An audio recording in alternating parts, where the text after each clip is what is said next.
Here's my unpopular opinion. What? I think shadow daddies are for millennial women.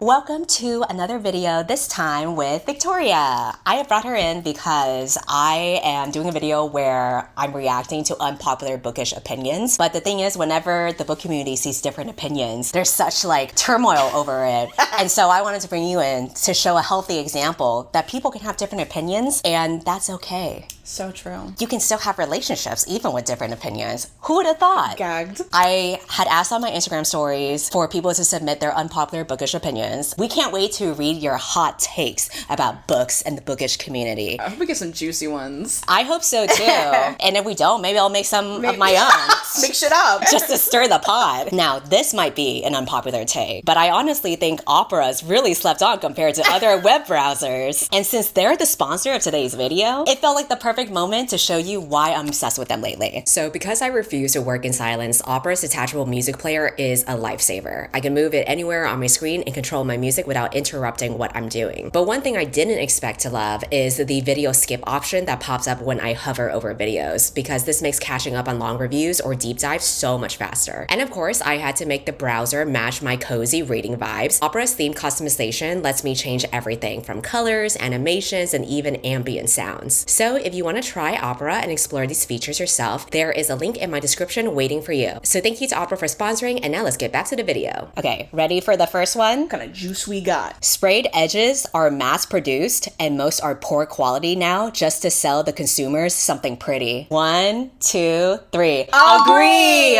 Ooh. Oh my god, don't even get me started. My book has sprayed edges, so... Yeah, but yours are sexy. Are they part of the problem though, with the mass production? No. That's what your bias is showing. No. I think if a sprayed edge is like beautiful and intentional, like it adds something, then it's great. You don't want to do it just for the sake of doing Don't it. just do it for the sake of doing it. Also, went to Barnes & Noble like a month or two ago. The stack of books that I was looking at, the sprayed edges of a different book had gotten all over everything. Mm-hmm. There was not a single book in the stack that I was willing to purchase because there was color all over it. And it's just like, ooh, blue. Like, you know what I mean?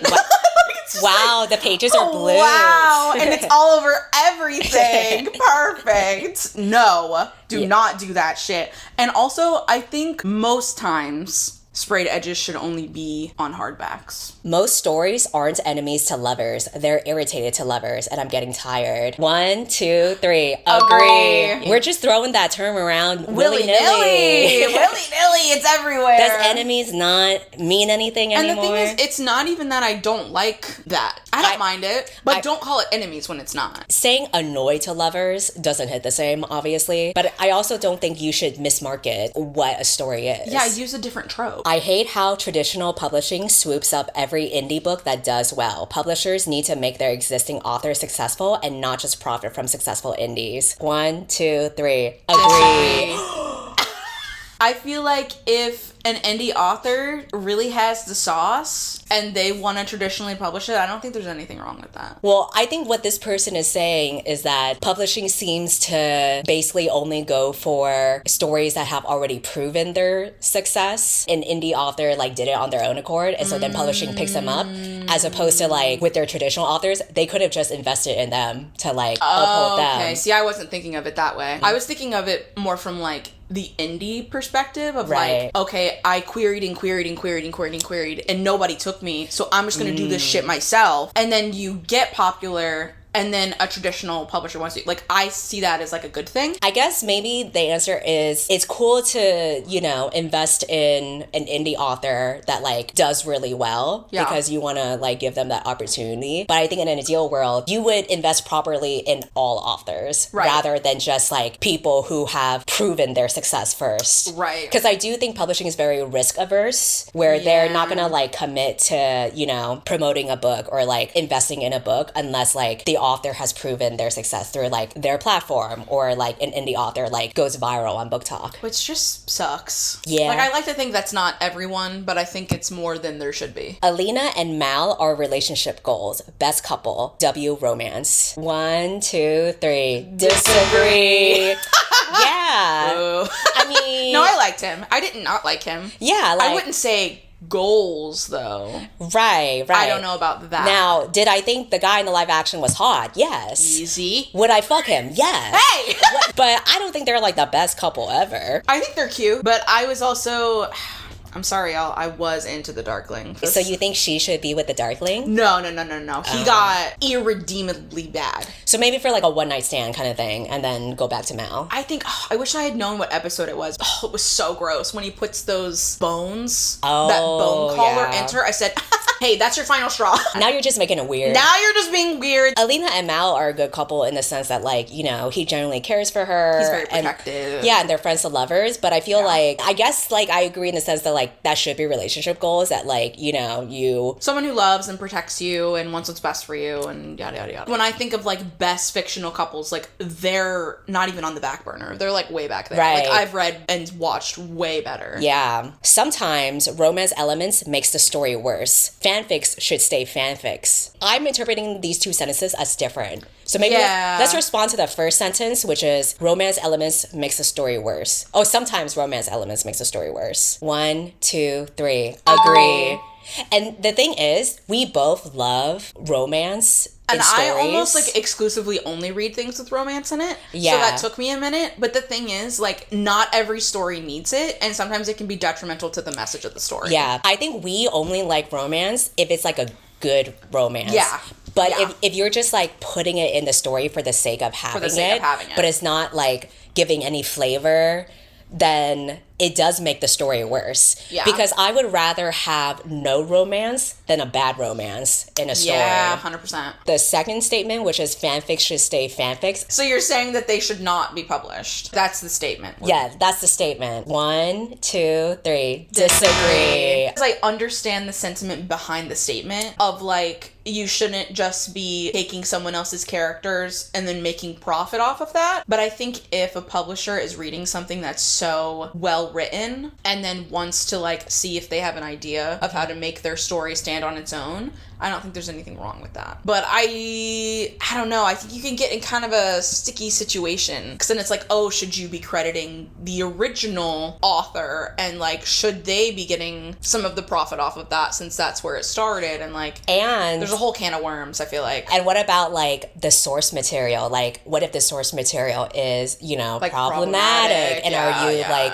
making the IP stay alive? I understand, like, the problems that comes with publishing fan fiction traditionally for several different reasons. One is that it's another example of how traditional publishing will only invest in you if there's a guaranteed success, which is this IP is already successful, so might as well just make another iteration of another iteration of another iteration. And that limits truly 100% original stories being created, not based on a fanfic or IP or whatever. And then the second is, you know, what we talked about, like, depending on, you know, the source material, if it's, like, problematic or whatever. The third reason is I think sometimes, like, when stories are written as fan fiction, they're enjoyable, but it's a very specific type of storytelling that shouldn't be how all stories need to be told. The fourth thing is you could argue that it kind of, like, dilutes the purpose of fan fiction, which is that people made it out of, like, pure passion for the story and the fandom, and now there's, like, capitalism overtaking it, where people are taking popular IPs and whatever's doing well and publishing is, you know, making it more of a consumerist kind of thing rather than, like, out of pure fangirl essence. But all of these problems seem to stem from the publishing, not the people that are actually writing. Right.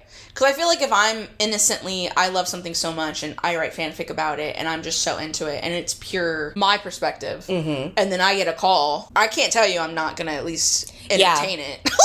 Like, you know what I'm saying? Like, despite all of these reasons, I think I'm leaning more towards disagree because, I don't know, I think I hesitate making any declarations that you shouldn't publish X, Y, and Z. Ideally, you would be able to enjoy stories that are both written like fan fiction and original stories. I think the problem is more so if every book that you were reading was, like, revolved around fan fiction tropes. Yeah. And if every book that you were reading was, like, a fan fiction turned into a book. There needs to be, like, a good balance. I also think it's different to have a story that's inspired by characters and a story that is those characters in a different setting. I feel like I'm also of the mindset, though, I think it gets into a sticky area when you tell people what they should and shouldn't read. Well, that's why I pick disagree, because I don't want to dictate what you should and shouldn't read. Yeah. The Twilight novels are some of the best young adult books, excluding the last one ever written.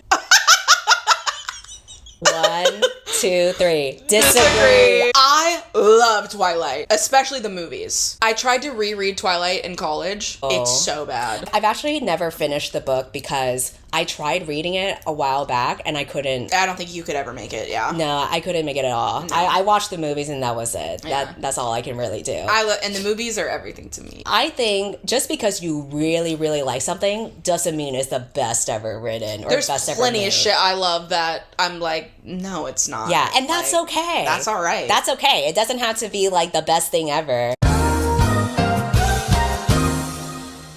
Ready to continue? Yeah. Hey, wait a minute. Why are we in different clothes now? Because we fucked. Hey, that's not what happened. Oh my god, it's on. Idiot. Excuse me. So stupid. Because we went to go see Zootopia is actually the real answer. It was so good. Even though they didn't fuck, it was still so good because they love each other no matter what. My unpopular opinion, I guess, is they should have fucked. Having a bigoted character in a book doesn't make the author bigoted. 1, 2, 3. Agree. I feel like that's common sense, but sadly, not in practice, I guess. I mean, I can see where you're coming from if, like, there's a bigoted character and you never see character growth and they're a main character. Yeah, then it's like, well, why'd you make it like what was that for? What was that for? When someone's, like, randomly racist for no reason. Right, and it's just, like, not addressed, like, maybe... But hey, isn't that like life? that. Isn't that just life sometimes? I'm fine with characters being bad people, but it's kind of like weird if you just like do that out of nowhere. I would like if you do it without purpose. Yeah. Because it's like, if it's not adding anything to the narrative or like what you're supposed to take away, then kind of what was the point of that? It's just more satisfying when I see them get called out on it or when they deal with the consequences of their actions. That's like what stories are, right? Dealing with consequences. True. Social media has been so bad for actual enjoyment of books and literature as an art form. 1, 2, 3. Agree. Honestly, I can see both. It's both. That's the real answer, is that it's both. It depends on what book space you're in. Because you can curate your social media. I was about to say, it depends what you're engaging with. If all you're engaging with is negativity, then that's all it's going to feed you. True. And that's all of a sudden going to be your priority. And then you're not going to be thinking about the right shit. If you are able to curate your algorithm in a masterful way as you have, then social media can actually enhance your enjoyment of books. Yeah, it really does. And I feel like I've really found a happy medium because like engaging with only positive content doesn't mean that you ignore the important things. I think I have a good balance now with what my algorithm knows that I want to see. Like I do want to see if something's like genuinely important, something that's genuinely wrong, but not all the nya bullshit. You know what I mean?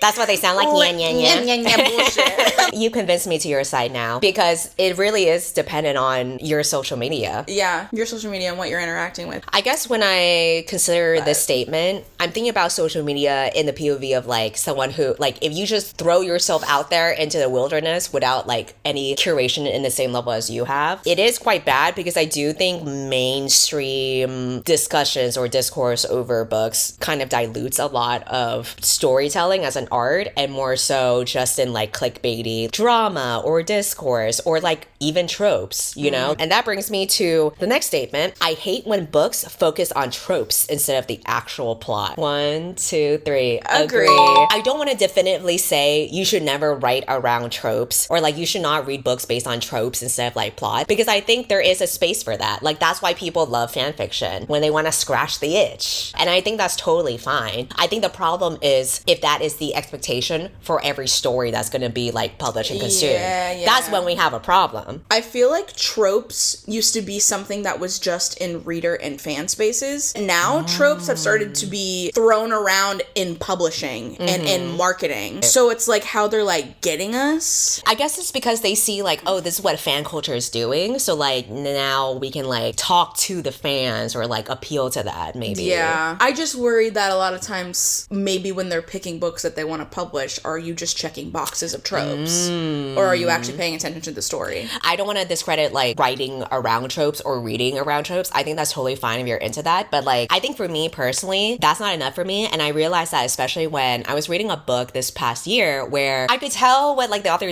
was doing, but I just like couldn't get into it. And then later I actually saw like a video that they posted where they were like, if you like this, this, and this, and they were like listing the tropes, right? Right. And I was like, oh, you wrote this based around tropes that you like. But then when I was reading it, like I wasn't getting like any substance from the characters, you know? It kind of just felt like the characters existed for the sake of like showing you a good trope. Yeah, showing you the trope. They really gotta be fully formed characters first with solid like relationships and foundations, and they just happen to have those tropes. And that's what makes fan fiction so juicy, because those characters were already established and now you're throwing the tropes on top of it. Yeah. So the tropes, for me to enjoy it, they gotta come second after. They can't come first, they gotta come second. It's not the cake, it's the icing. Yes, period. Oh my god, we're on to something. We're baking. My friend likes Sarah J. Maas, and I don't know how to break it to her that those books are so bad. 1, 2, 3. Disagree. I don't even need to explain why. I feel like if you've been on my channel, you already know. There's enough evidence for you. For me, she has the sauce. She really does. And you know what? Not every sauce is for everyone. And that's all right. And I will say, I read her Throne of Glass before I read ACOTAR. And I will say, I think that Throne of Glass is exponentially better with storytelling and plot and character development and all of that. Fun fact, Victoria will not let me read Throne of Glass books because that's like the one book series I can't read because it's so close and dear to my heart. She can't hate it. I think that's the only book that would like actually hurt my feelings. Oh my gosh. To be fair, I don't think you'd hate it. I think you think it's meh. I think you'd be like, meh. I mean, I feel like that's how I am with most books, honestly. Like, I don't actually hate books, but like obviously when I'm making a video, I gotta be like a cartoon character and be like, what the hell was this? And everyone's like, so funny. Everyone's either, so funny, or other people are like, oh, why is she always so negative? This bit. But in actuality, I'm just like, whatever. The romance genre often reinforces and normalizes patriarchy and toxic dynamics. 1, 2, 3. Agree. Yeah. But here's the thing. I feel like the romance genre is so robust and robusty that there's a lot of romance that doesn't reinforce that. But I think a lot of popular and mainstream romances that often are probably like on bestsellers list or like what's popular on what I presume to be like on Book Talk and Spicy Book Talk or whatever. Yeah. Like it's probably going to be the type of story that, you know, mirrors like toxic dynamics. I know there's the argument that like they're doing it in like a safe setting, like it's a fictional setting, it's not a real setting, so like people can explore that. But I think also it's worth questioning is like, why are we gravitating towards those, especially though? There's so much to this. Sociology. I feel like there really is so many layers to this. I think sometimes we just live in a society that perpetuates things and we can't help but also subconsciously perpetuate it as well. I will say, as an adult who is aware of those things, exploring those things in fiction can be very fun. Yeah. Because you know that you're in like a safe space, and if there's anything that's making you uncomfortable or has made you feel scared or like you feel some type of icky way about it, you can close the book and put it away. Unlike a real man, that could kill you. I understand that, but I think what's an even stickier situation is we need to be careful what we're promoting to the youth, to kids whose brains are not fully developed yet. That Colleen Hoover book being very like promoted and geared towards like YA when it is a very adult book. I've not read it, but like I know it. That didn't sit well with me. But then is that like the author's fault or is that the marketing department's fault or publisher's fault, you know? Marketers, I guess, yeah. I feel like it's more so we just need to be careful with what we're promoting to children. Right. Whose brains are not developed and who will read something and be like, oh, that's okay. That worked out for them. So if that happens to me, that's fine. I feel like it's fine to exist, but it can't be the only thing that's existing or being pushed out. Then you're kind of setting a precedent where it's like, oh, this is how romances are. I hate when characters are compared to celebrities looks-wise. 1, 2, 3. Agree. I don't have like such a strong feeling where I would say I hate it, but it's not to my preference. I'd rather you just like describe what the character looks like. If I see something I don't like, I say, oh, that doesn't exist. Yeah, but I also find it to be kind of limiting to compare a character to a celebrity because it's like, well, not everyone's gonna find that celebrity attractive. And I often find celebrities like too perfect. Yeah, I don't know. I don't think you need to like Hollywoodify your characters, you know? Just make them normal people and then like the readers will make them hot on their own. Whoa. Our friend Andy has a unpopular opinion. Oh, okay, Andy. Hey, Andy. Yeah. Uh-oh. What's he got to say? Six of Crows isn't holding up, but The Hunger Games is. Andy. 1, 2, 3. Disagree.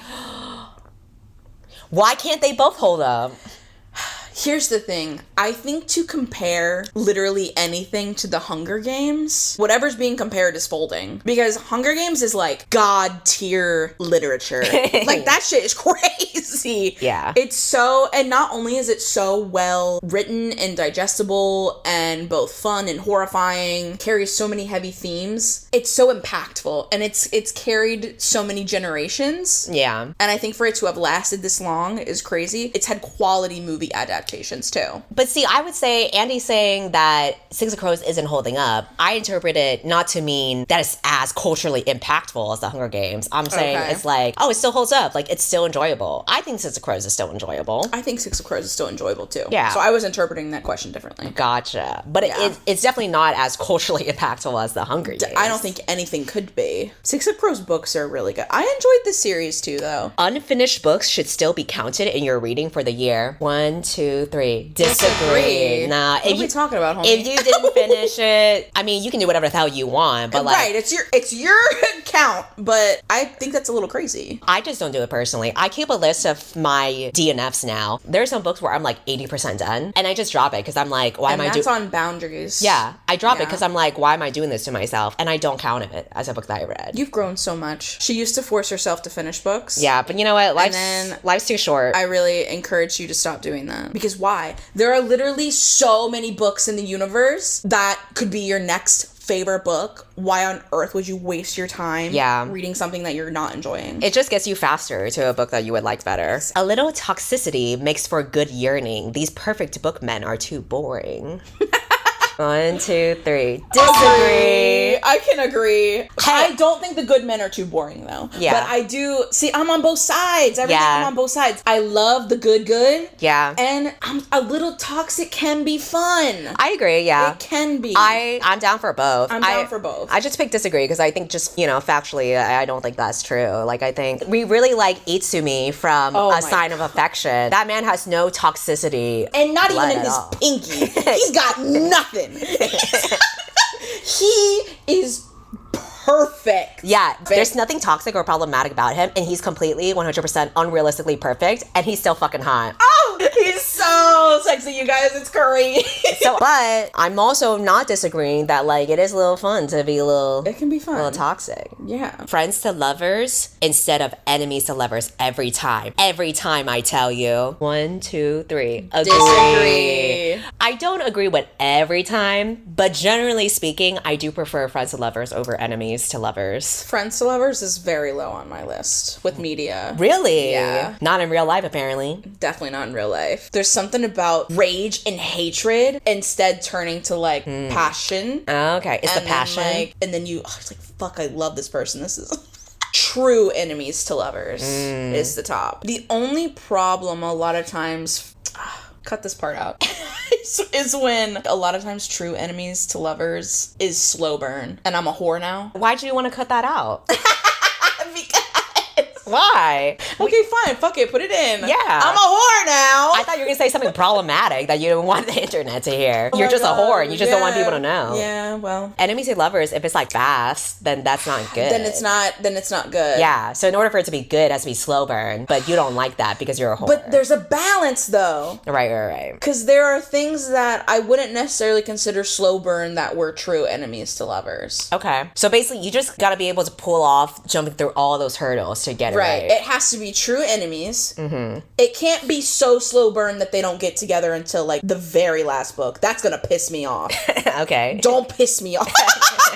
First book needs to be a very strong foundation of them hating each other and reasonable reasons why they hate each other. It can't be misunderstandings or any of this other bullshit. Yeah, there needs to be a true, we are enemies and there's a reason. And the reason is good and the reason makes sense. But they need to like interact in ways that like make them question. They challenge each other.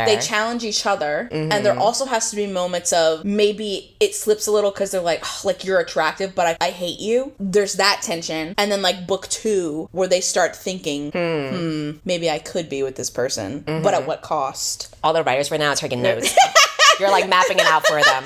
But like literally by book 3, they better be established. Well, if you want to hear my opinion. Yeah, let's hear it. I just like friends to lovers best. Maybe because I'm a boring vanilla bitch. Definitely not. And I just prefer it when love interests are nice to each other.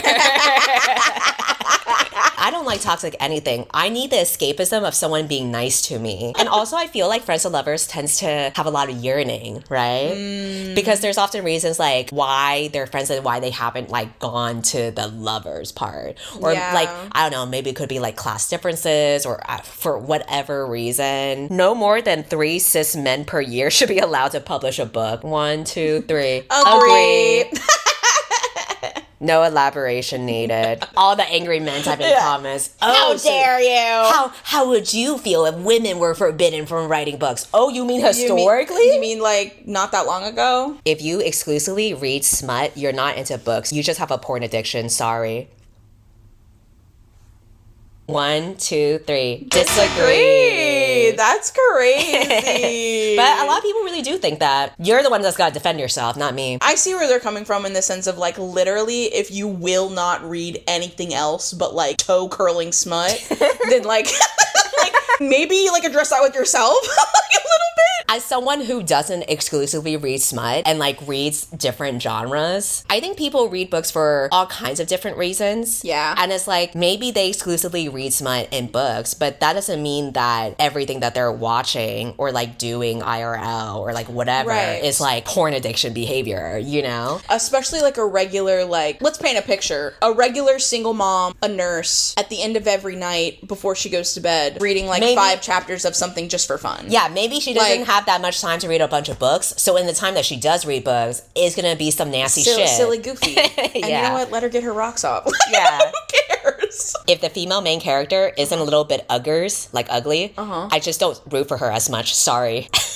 Oh my god. 1, 2, 3. Disagree. I feel like I root for them equally. I don't really think like that. I don't really think like that either, but I'm just tickled by this statement, and now I want to root for like more uggo. But specifically ugly women, because I do think we are underrepresented as a minority. Oh, I'm sorry. What's this weed you're throwing around? Get that out of your mouth immediately. No. What is this we? I think the world needs more ugly women in media. Okay, and we can say that without saying we. We, as in the world, needs more ugly women in media. I could agree with that. I can get behind that. Emily Henry is overhyped and she writes fiction, not romance. Her male leads always suck too. 1, 2, 3. Disagree. I can see how people see that she's overhyped because she is like the main romance author, but you know, don't hate the player, hate the game. Right, just because she's popular doesn't make her overhyped. I can see how people believe she writes more fiction instead of romance, but I feel like the romance genre is, again, robusty enough. I was about to say, it's just a different kind of romance. Right. There's like a spectrum of romance, I feel. She's on a specific spectrum where it's not like horn dogs going at it, and like romance isn't like the core central plot, but it's still like a big part of it, I feel like. I haven't read every Emily Henry book. I've only read 2. I read Beach Read and People We Meet on Vacation. As someone who reads mainly romance, I would still consider those romance books. I think what people don't like, maybe, who are used to like traditional, I say that very loosely, romance, maybe they don't like how much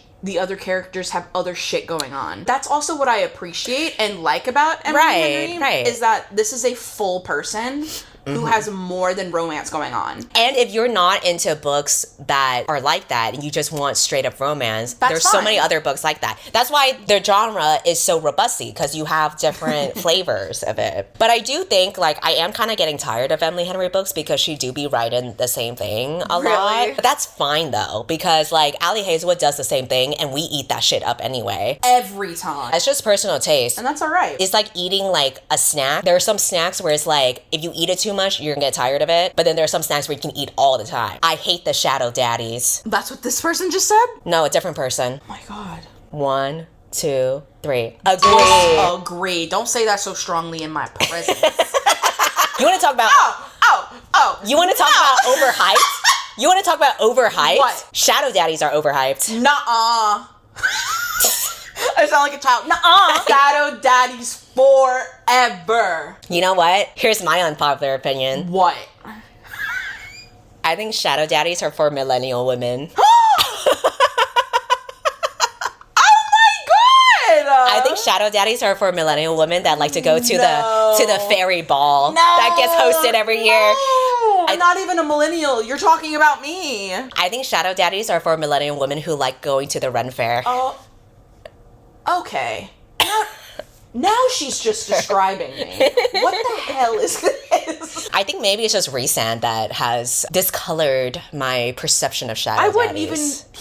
Whoa. What? You don't consider him a shadow daddy? No, I do not. What? No. Who's a shadow daddy? Asriel is the shadow daddy. Oh, okay. Well, I don't care for any of them. Well, he's my favorite character. Okay. So, tread lightly. Tread lightly.